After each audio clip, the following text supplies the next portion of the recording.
It is good. It is good to be back in Pennsylvania. It is good to be back in Pittsburgh.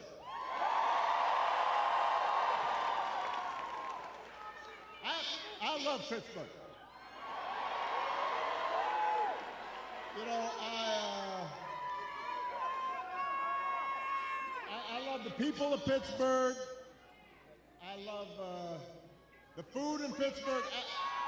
I don't usually do this, but this is a little bit of a Yelp rating. Just had some of Pamela's pancakes. I first had those like 10, 15 years ago when I was running. And I was all like, I need some of those pancakes this time out. And even though I'm from Chicago, some of you may know, when I was a kid, I was a Steelers fan. So, and watching the Steelers this season, it seems I'm not the only guy from Chicago who likes being in Pittsburgh. Because so far, Justin Fields is doing pretty good. Now, before we get started, we have a little bit of work to do here. All right, so I want everybody to be, just settle in. We got some work to do. Before we get started, I did want to say that we are, heartbroken about the loss of life in Florida, North Carolina, states across the Southwest. We are thinking about people, families whose lives have been upended by the storms over the last couple of weeks. I could not be more grateful for the first responders and FEMA professionals who have put themselves in harm's way to try and help.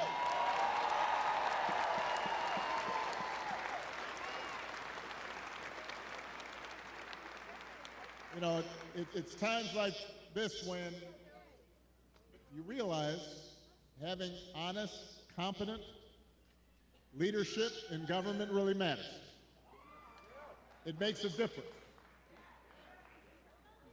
And today I'm asking you to vote for some of those leaders, including some folks we need working with your outstanding governor, who you just heard from, Governor Josh Shapiro. We need them in Harrisburg. So we need you to vote for your next Auditor General, Malcolm Kenyatta. Your next Attorney General, Eugene DePasquale. Your next State Treasurer, Eric McClellan. And my buddy, your outstanding United States Senator Bob Casey.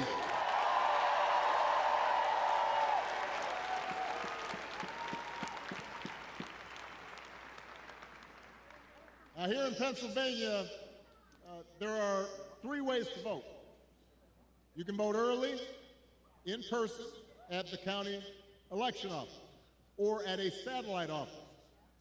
You can also vote by mail. And if you need to figure out how to do that, just go to iwillvote.com PA to find a place to vote early or to request a ballot. And of course, you can vote at your polling place on Election Day, November 5th. But if you're at this rally, let's face it, you're probably voting unless you are 12. So you also have to help your friends and family make a plan to vote. And even if you're 12, you can do that. Talk to your mom and dad and aunts and uncles, because together we have a chance to choose a new generation of leadership in this country and start building a better and stronger and fairer and more hopeful America. Now, you've already heard tonight, this election is going to be tight, because there are a lot of Americans who are still struggling out there. They're still striving to make life better for themselves, for their families, and for their kids. And let's face it, as a country, we've been through a lot these last few years. We had a historic pandemic wreaking havoc on communities and businesses. Disruptions from the pandemic then caused prices to spike, and that put a strain on family budgets. And in many ways, it's felt like the aspirations of working people have taken a back seat to the priorities of the rich and the powerful. So I get it, why people are looking to shake things up. I mean, I am the hopey-changey guy. So I understand people feeling frustrated and feeling we can do better. What I cannot understand is why anybody would think that Donald Trump will shake things up in a way that is good for you, Pennsylvania. I don't understand that.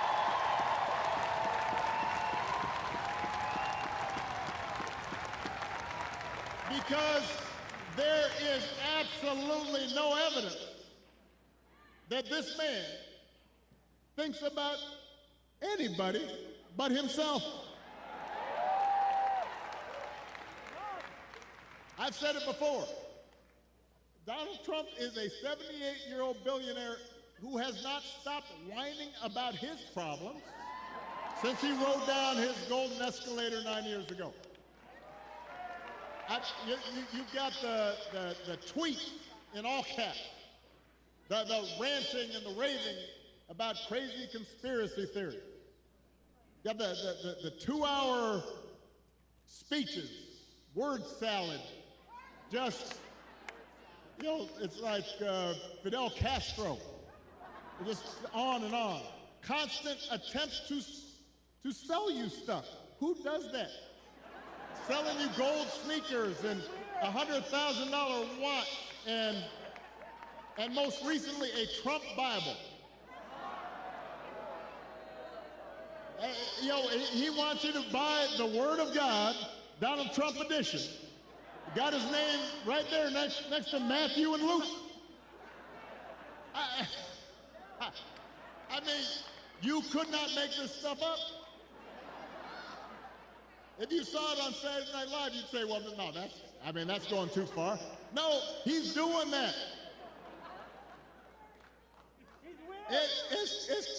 It's crazy. And the reason he does it is because all he cares about is his ego and his money and his status. He's not thinking about you. Donald Trump sees power as nothing more than a means to an end.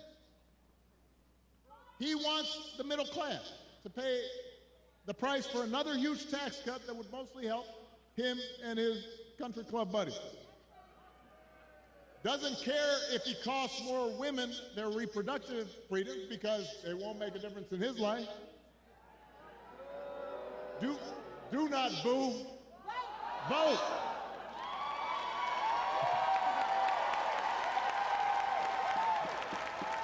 They can't hear your boos, but they can hear your votes.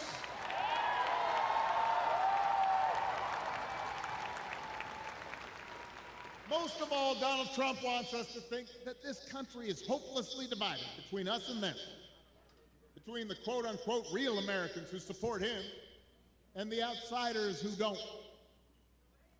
Because having people divided and angry, he figures boosts his chances of being elected.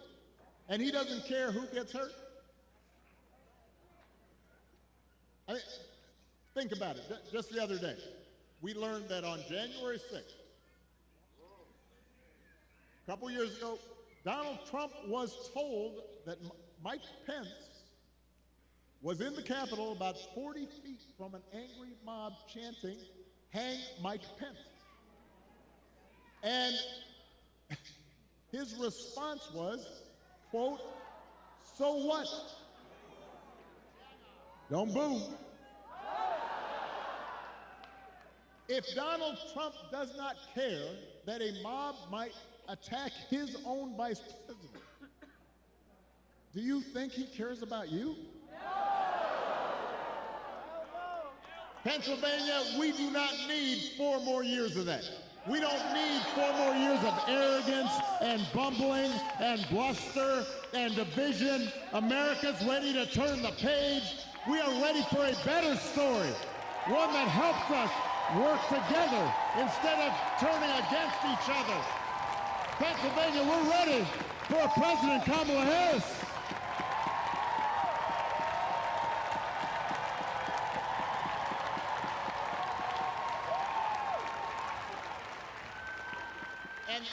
And the good news is Kamala Harris is ready to do the job.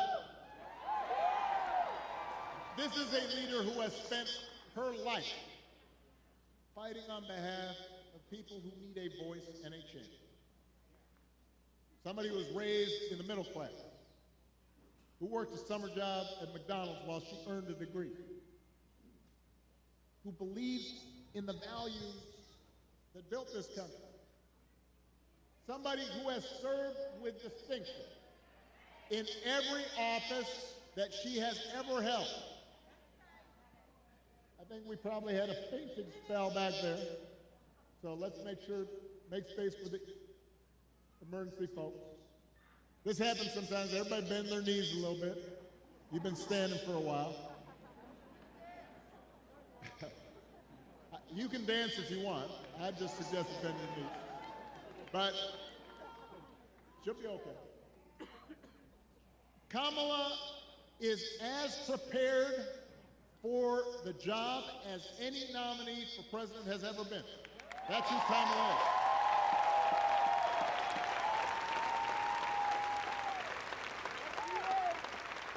And in the White House, she will have an outstanding partner in Governor Tim Walz.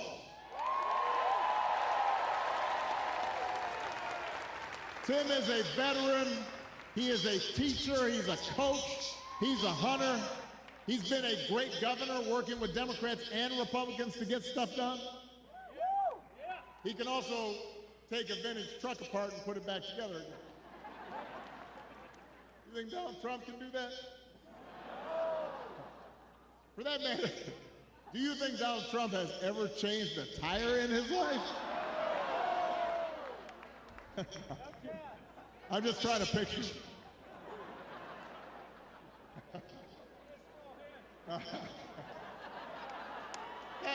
point is, if you elect Kamala and Tim, they won't be focused on their problems, they'll be focused on yours. They understand that too many folks here in Pennsylvania and across the country are struggling to pay the bills. Even though wages are steadily growing and inflation is finally slowing, the price of everything, from health care to housing to groceries, it's still too high. And that takes a real bite out of paychecks. It hurts. So the question is, who's really going to do something about it? That's what you should be asking yourself. Now, Donald Trump's plan is to do what he did last time, which was give another massive tax cut to billionaires and big corporations. And then, don't boo, I'm going to break you of this habit. And the reason some people think, well, I don't know, I remember that economy when he first came in being pretty good. Yeah, it was pretty good, because it was my economy.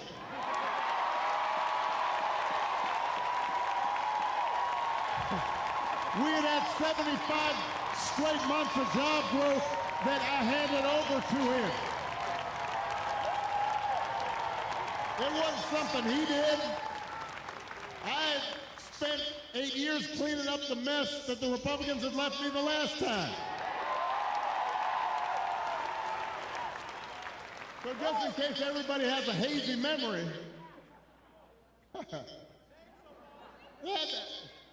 he didn't do nothing except those big tax cuts. His other big economic plan now is to slap tariffs on everything, from food to TVs. Now, understand what tariffs are.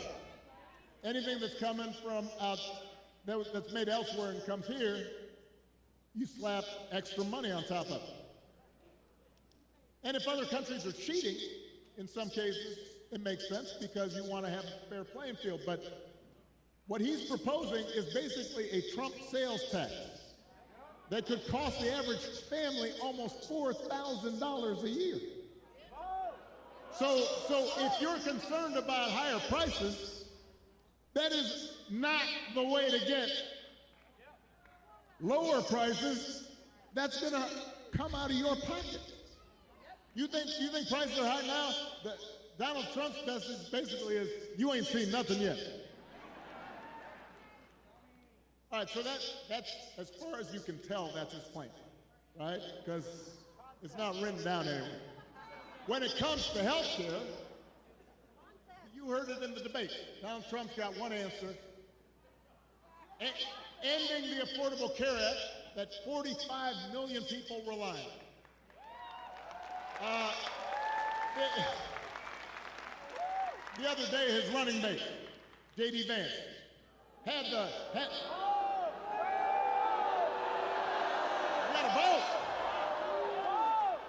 the other day, his running mate had the nerve to say, Donald Trump salvaged the Affordable Care Act.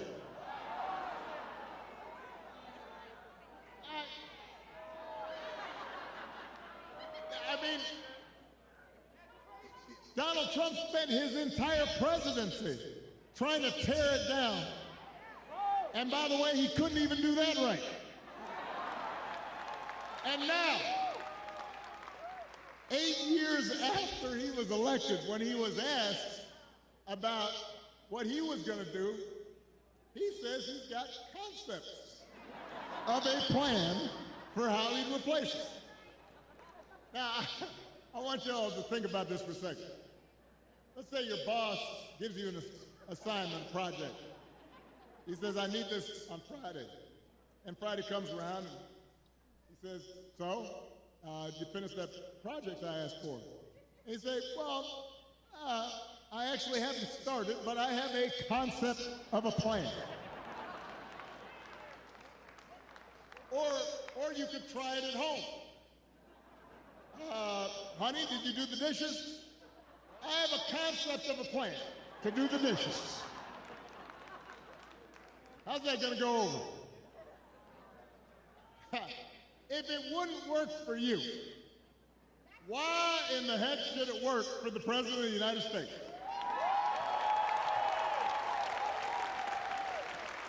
But the good news is, Kamala Harris, she doesn't have concepts for a plan. She has an actual plan to make your life better.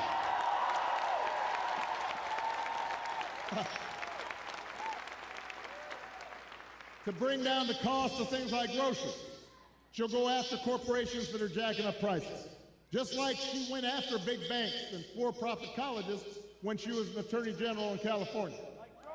And believe me, when she does, nobody's going to want to stand in her way. I remember after the home mortgage crisis, Kamala pushed me and my administration harder than any other attorney general in the country to make sure homeowners got a fair settlement.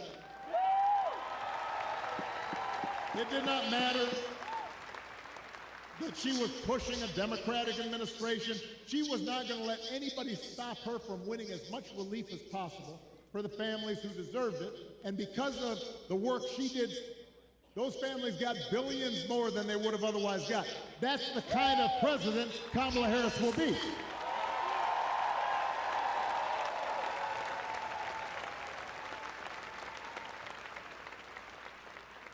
To lower housing costs, Kamala will cut red tape and work with governors like Josh Shapiro, as well as the private sector, to build 3 million new homes.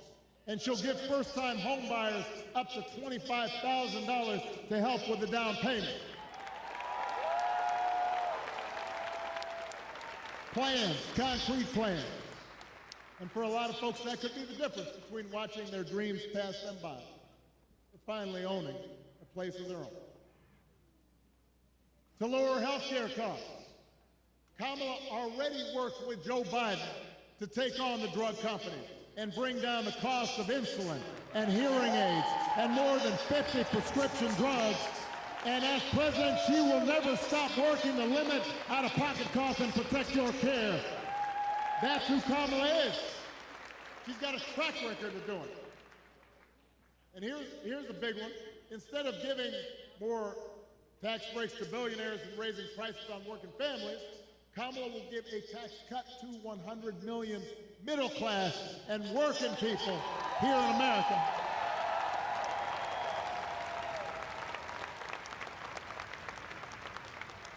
So, if you're a new parent, you could qualify for a $6,000 tax credit during the first year of your child's life.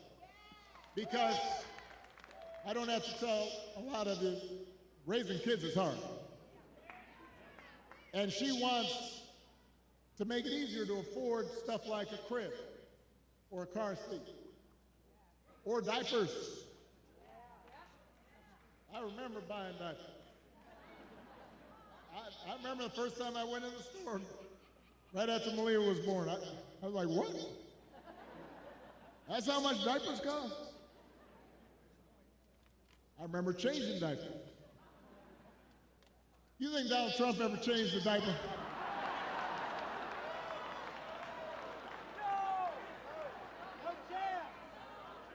Yeah.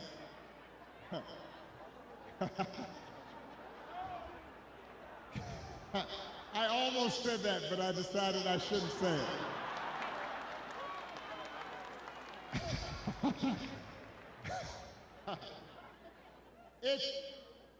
If you're starting a small business, Kamala Harris will give you a $50,000 tax credit to help you get it off the ground.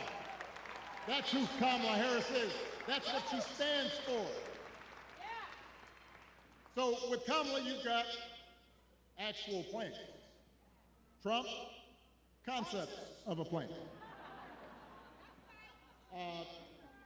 Now, if you challenge Trump to elaborate and enumerate his concepts, he will fall back on one answer. J.D. Vance does the same thing. Doesn't matter what the issue is, housing, health care, education, paying the bills. Their only answer is to blame immigrants. They want you to believe that if you let Donald Trump round up whoever he wants, by the way, and ship them out, all your problems will be solved. Now, we've got real issues at the border. We are a nation of laws and a nation of immigrants. We have to make sure it's fair. There are communities at the border that can be overrun. We've got to actually solve a problem. But when I hear Donald Trump talking, I've got one question. As I recall, Donald Trump was president for 4 years. And if rounding up and deporting millions of desperate people and building the beautiful wall, and didn't matter whether some of those folks you rounded up were women and children, if that's the answer to everything, well, why didn't you solve the problem? Why were the number of immigrants basically the same when you left office as when you took office? I'll tell you why. Because he didn't have a real plan. He had talking points. He had concepts of a plan. And the plan was mean and ugly. And it was designed to enhance his politics and make people angry, not to solve the problem. You know what would actually help bring order to the border and fix our immigration system? The bipartisan deal that Kamala Harris supported, even though it was written by one of the most conservative Republicans in Congress, the same bill that Donald Trump tanked on purpose because he thinks fear-mongering is how he's going to win this election.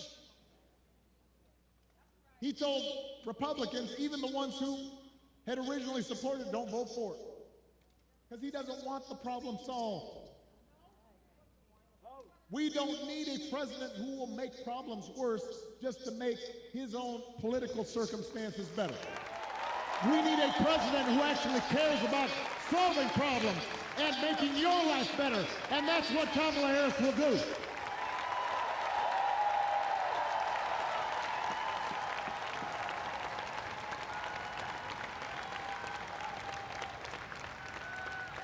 And to help her do it, she will need a Senate full of serious public servants like Bob Casey.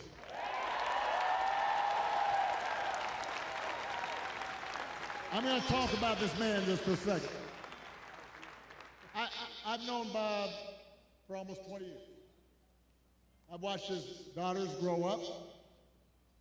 I know his brothers and cousins, and let me tell you, there are a lot of brothers and cousins. And I can tell you that no one is more humble and more honest and more rooted in his community and has more integrity than Bob Casey.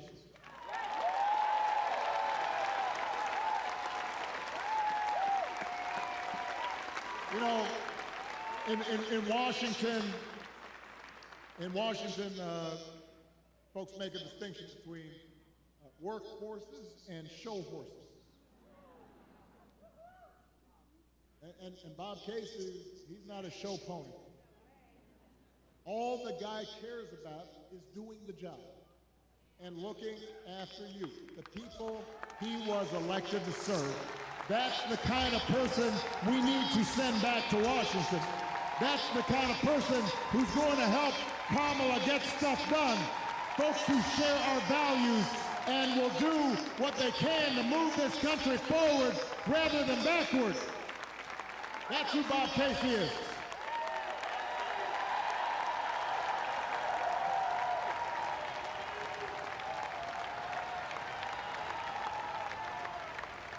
Now, one of those values is freedom. And during election time, there are a lot of flags and there's a lot of talk about freedom. So let me talk about that just for a second. Because I don't think we've ever had an election with candidates who understand freedom more differently. For Donald Trump and his cronies, freedom means that the powerful can do whatever they please. Fire workers for trying to organize a union. Dodge paying their fair share of taxes. Try to throw out your votes when they lose an election. Control what women can and can't do with their bodies. In other words, for Trump, freedom is getting away with stuff.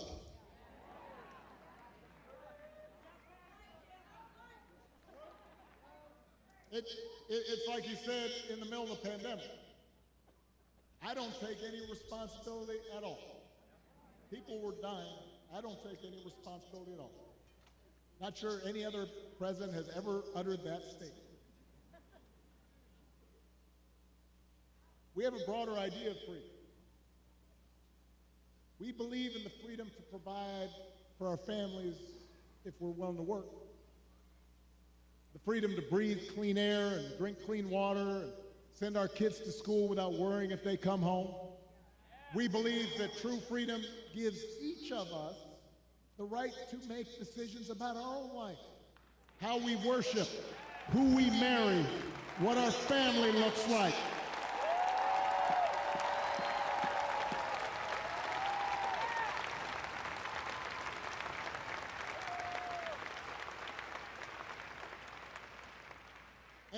And real freedom also means that we're going to disagree on how each of us should live our lives. And we have to respect other people's views on these issues. You know, I've always said there are good people of conscience on both sides of the abortion divide. I respect anyone whose faith tells them that it isn't something they support. But if we believe in freedom, then we should at least agree that such a deeply personal decision should be made by the woman whose body is involved and not by politicians.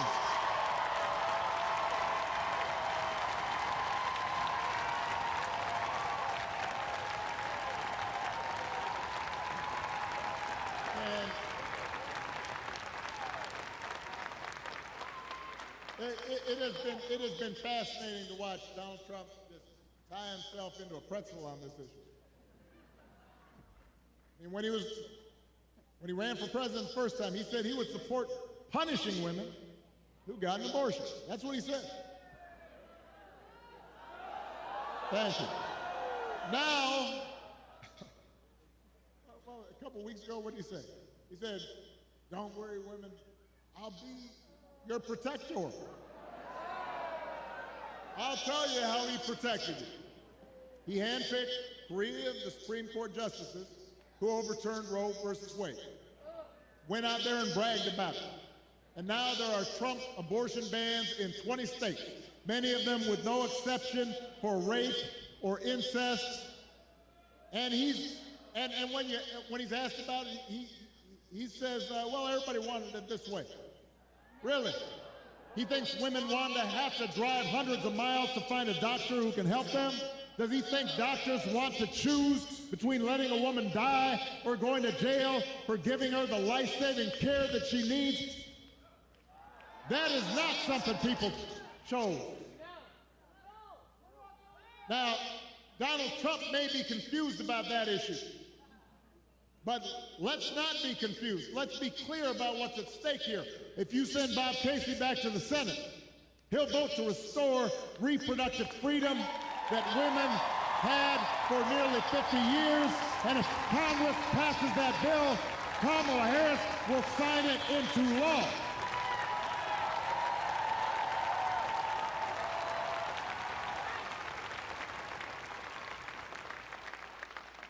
Because they understand that freedom is about being able to make the right choice for ourselves and our families. It's about recognizing that other people have the freedom to make their own choices, even if they're different from ours. And it's an example of how,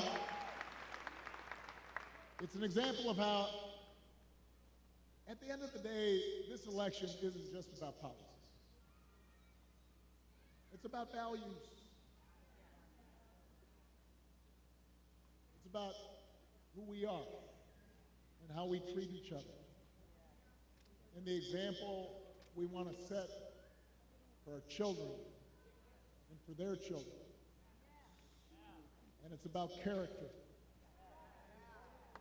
You know, some of you know that when I was growing up,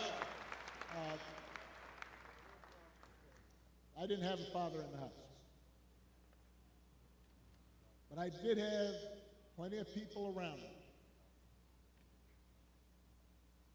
Stepfather, grandparents, teachers, coaches,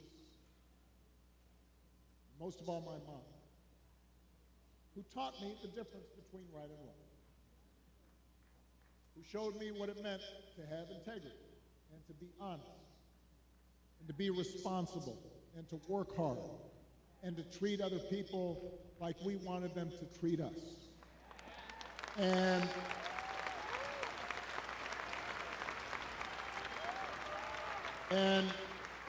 I had a bunch of role models out there who helped raise me to become a man, and I made mistakes, and sometimes I didn't live up to those values that had been taught the way I should have, and I was checked and I was corrected, and I internalized those values, and I tried to live up to them. And I suspect most of you grew up the same way. And you know, that process of trying to live out your best self, trying to live out your values, that doesn't stop after the age of 20 or 21. it keeps going. And as I got older, I continued to benefit from friends like Bob Casey and Josh Shapiro and others who would reinforce those values and who I didn't want to disappoint. And obviously, my wife.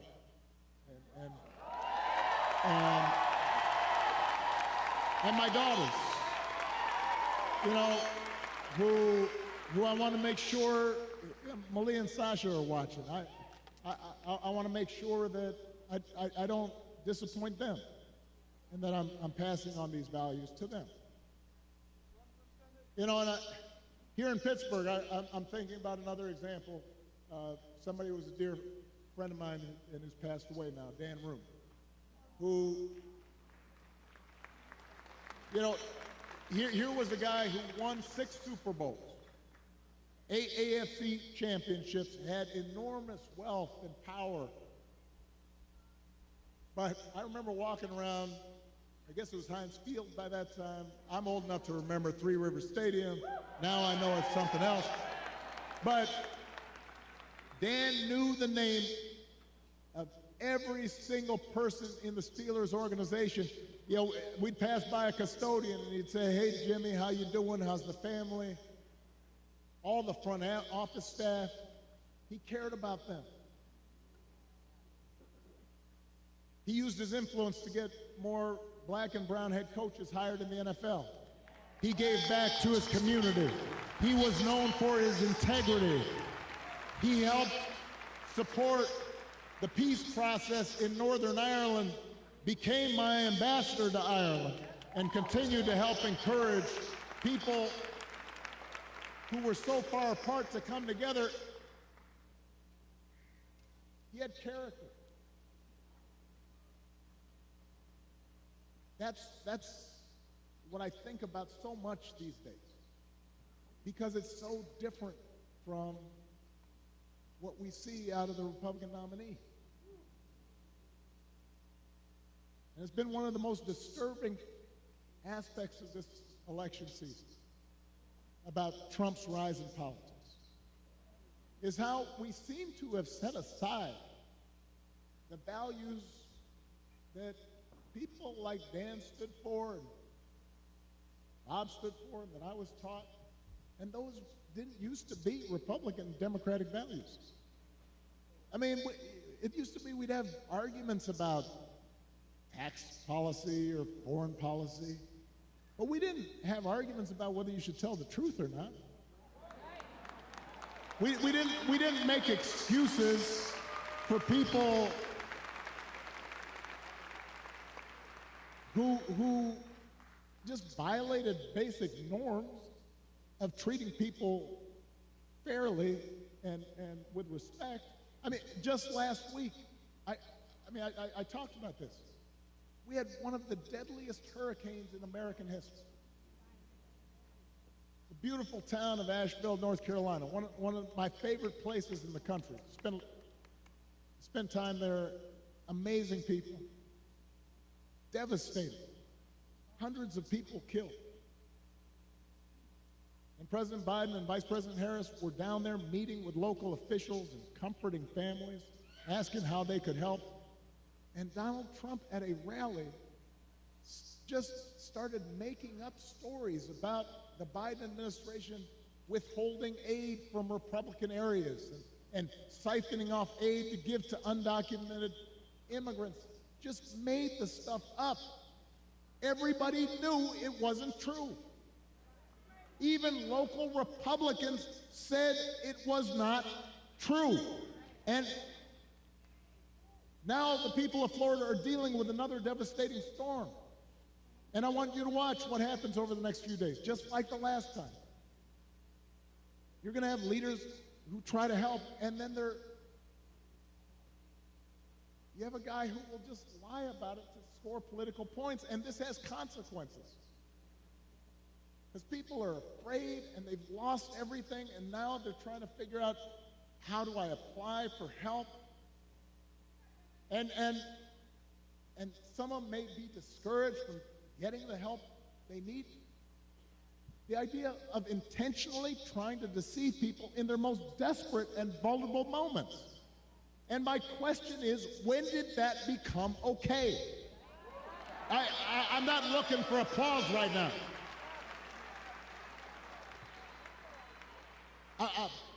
I want to ask Republicans out there,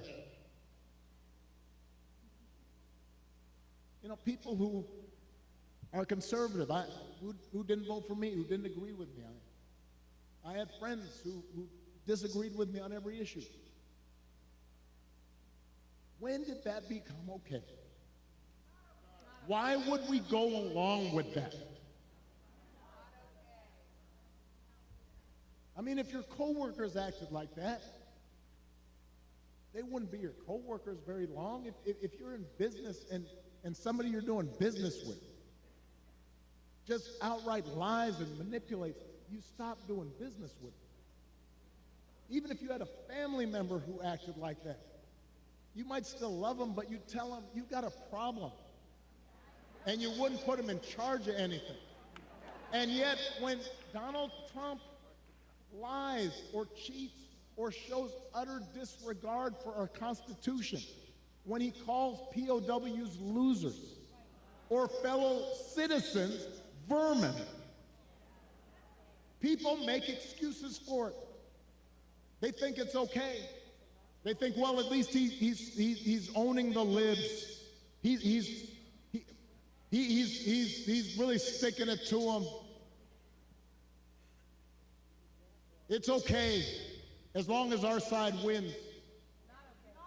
And by the way, I'm sorry, gentlemen, I've noticed this especially with some men who seem to think Trump's behavior, the bullying and the putting people down, is a sign of strength. And I am here to tell you that is not what real strength is. It never has been. Real strength is about working hard and carrying a heavy load without complaining. Real strength is about taking responsibility for your actions and telling the truth even when it's inconvenient. Real strength is about helping people who need it and standing up for those who can't always stand up for themselves. That is what we should want for our daughters and for our sons, and that is what I want to see in a president of the United States of America.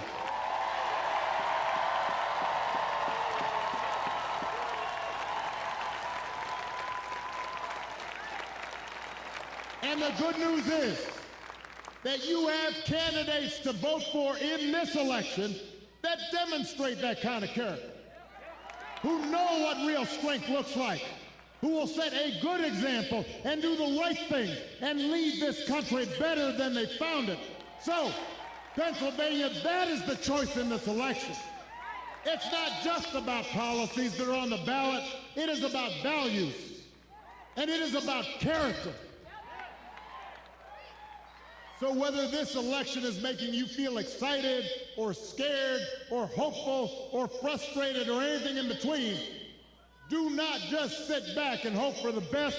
Get off your couch and vote. Put down your phone and vote. Grab your friends and family and vote.